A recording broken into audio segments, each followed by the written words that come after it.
Welcome back to One on One. I'm Tom Tisdale, joined alongside by Dominic Sansone, and we have a very special guest with us today. We have Dr. Robert Kissell, who's a finance professor at the Gabelli School of Business here at Fordham. And before he came to Fordham, he had a very successful Wall Street career at JP Morgan and UBS. But the reason we have him on today isn't necessarily for his finance expertise, but it's because he runs a sports prediction and ranking model as well as an app called AlgoSports23, and I'll let him explain it a little bit more in detail, but in essence, it's a very complicated computer model which predicts college football and NFL, but I also hear you're looking to expand to other sports as well. And before we get into some of the more technical questions, could you just briefly explain to us, Dr. Kissell, what got you into running the sports prediction model and then generally your background?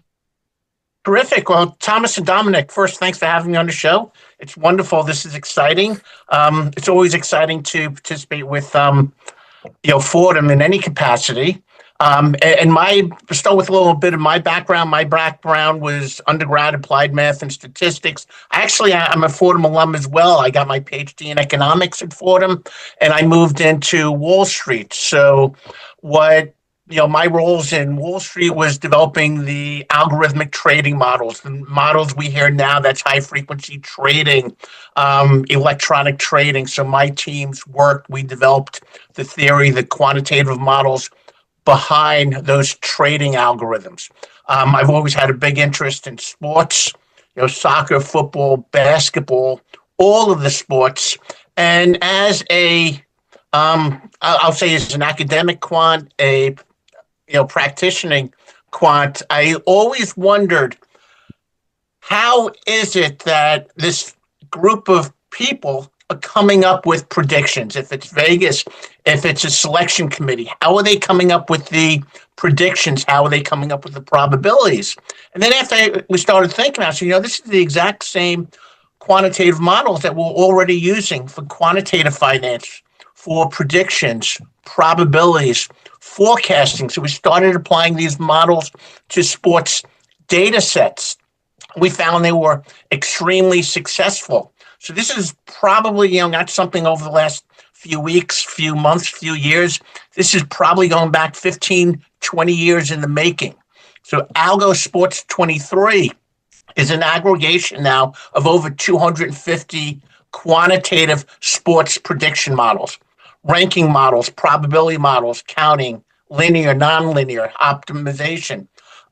More recently, we've introduced different types of machine learning, neural networks, deep learning, artificial intelligence. And our final prediction is based on an AI methodology, some AI logic that determines which models are most appropriate for predicting the winning teams and the winning scores in which sports. So we're not even sitting down saying, hey, these models work best for college football. These are best for the NBA. We have an AI overlay that's determining the best models for the best sports. So that's a little overview of the model. Thank you for that. You mentioned that this model is pretty much the exact same process, obviously with a few tweaks that you used in Wall Street. And I think a lot of times for more casual fans or maybe not so statistic driven sports fans, it's difficult to see the connection between, finance and, the sports world. And I was just wondering if you could explain, and you can be as technical or as general as you'd like, what that process looks like. And then also, how is that different from the way that other models are built with, their inherent flaws? Okay, certainly. So I'll give two approaches that's used in finance. So one, we may be looking at the probability of a company defaulting on their bond payments, on their interest payments. So that's a probability model.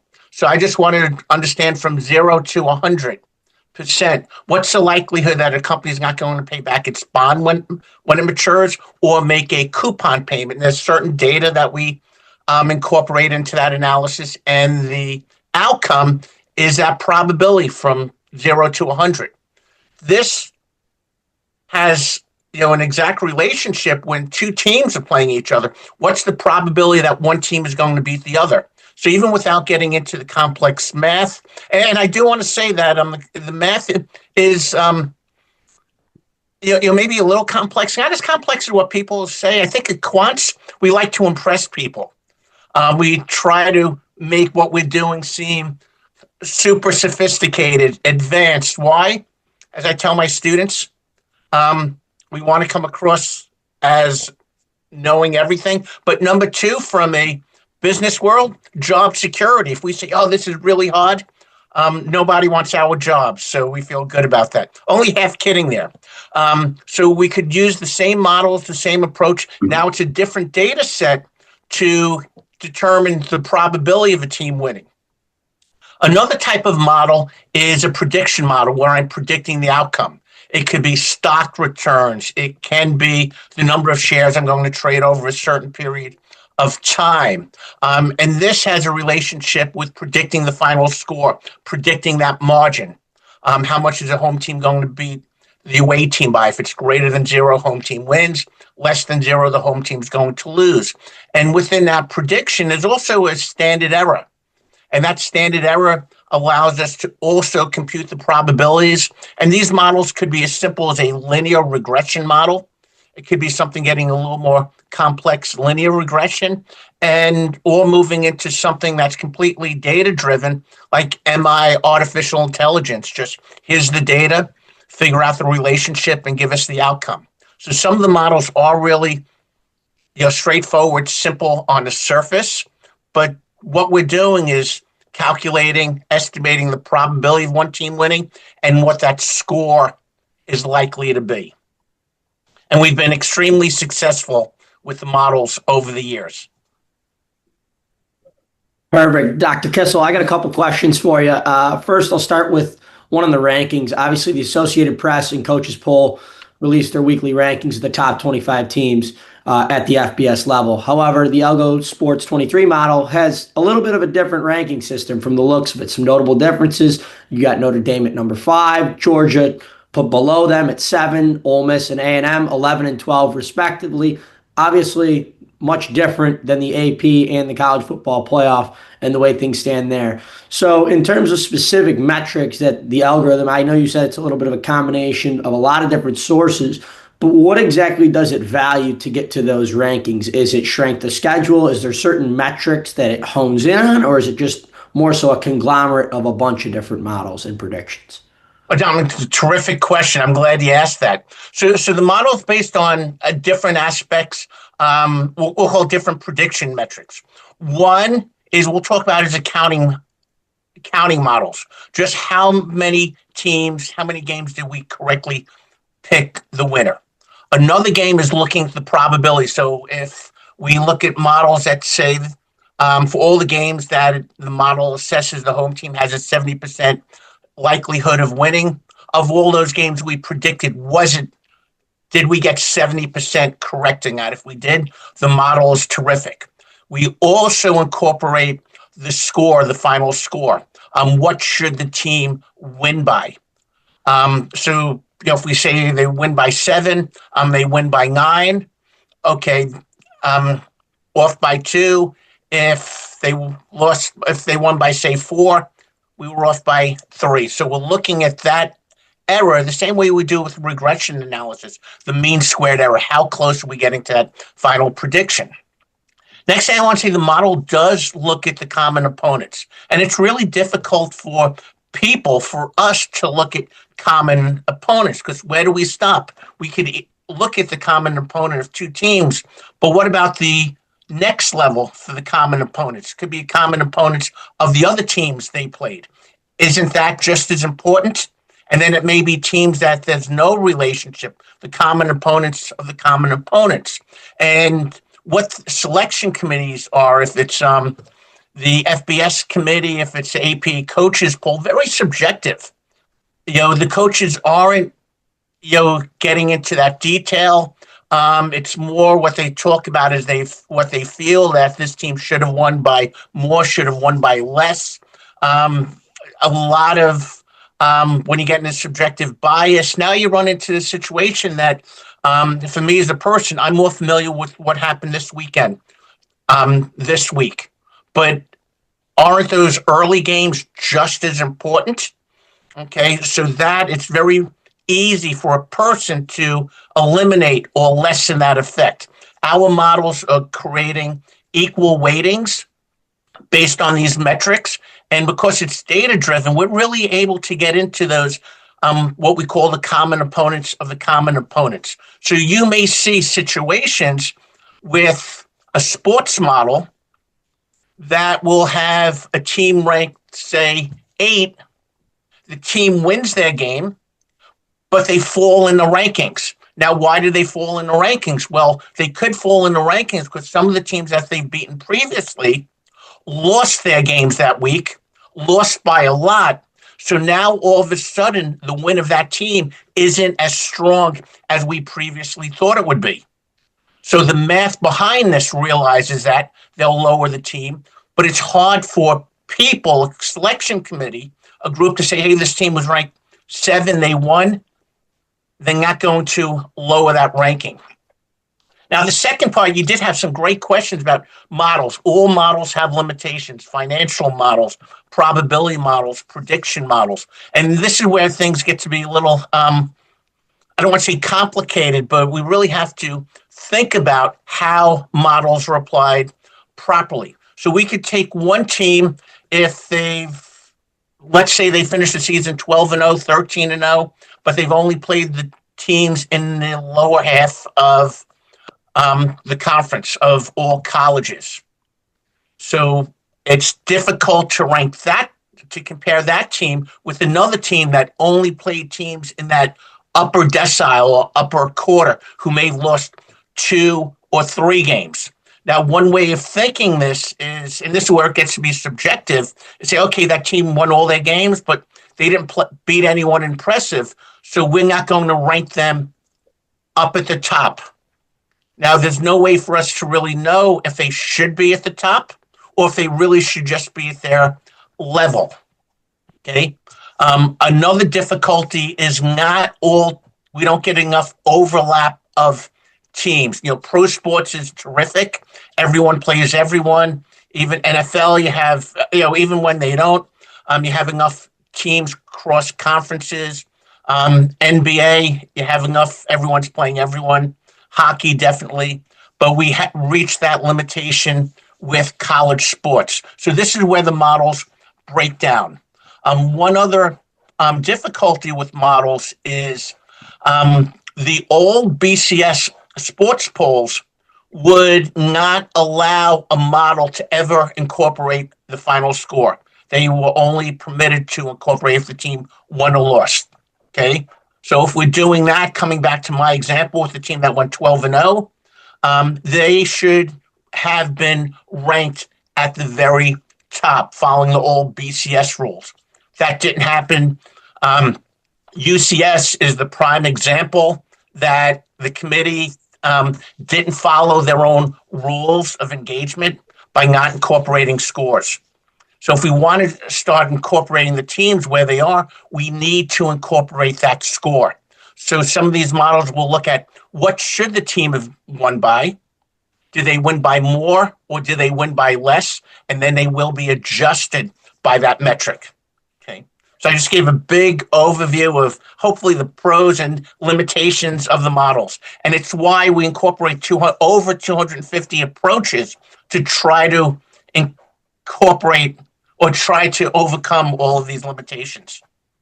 Yeah, that's great insight, Doctor. So obviously there's that aspect of the model, and then there's, the Vegas prediction, and there's a lot to be seen there. Beyond simply predicting winners, it does calculate the probability of a team covering or not covering the spread. Obviously, against the spread is a huge metric in sports that a bunch of people look at, and it's a very different challenge than just saying, hey, who's going to win or lose. So if you're heavily involved in that industry and in the sports gambling industry, could you rely in theory on this model to beat the book in the long run, or is it not something that you would trust in that regard?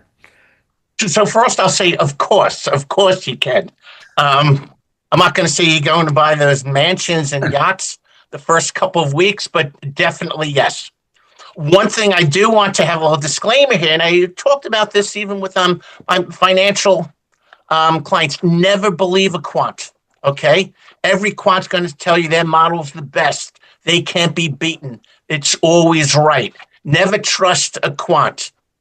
Okay. With that said, I don't. So our winning percentage, this is based on back testing, has been about 75%. Okay. So again, I said, don't trust the model. Don't trust what I say, but we provide that data. We publish that data. It's on our website. We also run a contest. If you go to our website, AlgoSports23, and we allow any user to put in their predictions. Are you smarter than the algo? Take the Fordham challenge and find out, are you smarter than the algo? So we challenged users to see if they could do better than our model. And this is not looking backwards. Now this is looking forward. So they could really test and record our predictions to see who does better. They could put in their predictions. They could put in the Vegas predictions. They could put in a prediction from one of their cousins who does nothing but watch Sunday football. So it's not just, hey, we are doing the best. We wouldn't be bragging about this if it wasn't sensational, but we are giving all users the ability to test what we're saying, and we've turned it into a contest. We ran a contest in spring semester across all colleges and universities. There were 3 winners. The winning school was George Washington University. I should say the top performing, terrific analysts. They're doing an internship with us now to further develop models. And I want to say with all the entries, nobody beat our model. There were some really great performances. And maybe we could do something here. Each week, let's challenge someone else. Challenge someone, let them log in their predictions. And after the weekend, we'll see, did they beat the algo or not? The last thing I'll say on that because it's a combination of final score prediction and probability, we do have an analysis on the website. It's called our Vegas analysis. You could enter the favorite. You could enter that line. You could enter where that team is playing in a home, away, or a neutral site. And our analysis will give the probability that it is going to cover the Vegas spread. So we have people who are looking at that. If the probabilities say 70, 80% chance of covering the Vegas spread, they're jumping on that. Or if it's only 20%, they're jumping on that the other way. If something's between 40 and 60, I don't know if that's at least strong enough for me to give away my money to try to win some money. But looking at the probability, will tell you what that opportunity is. Again, I encourage people to put it in, test it, and you're going to see that how accurate we are. Yeah, and on that note, I was just playing around with some of the upcoming college football playoff games, and my sister goes to Alabama. She's a freshman on the dance team, so I follow the Crimson Tide football program a lot, and I just wanted to see, what the model had to say on the upcoming game between the Sooners and the Crimson Tide, the 8-9 matchup. It'll be on Friday night next week, exactly 1 week from today.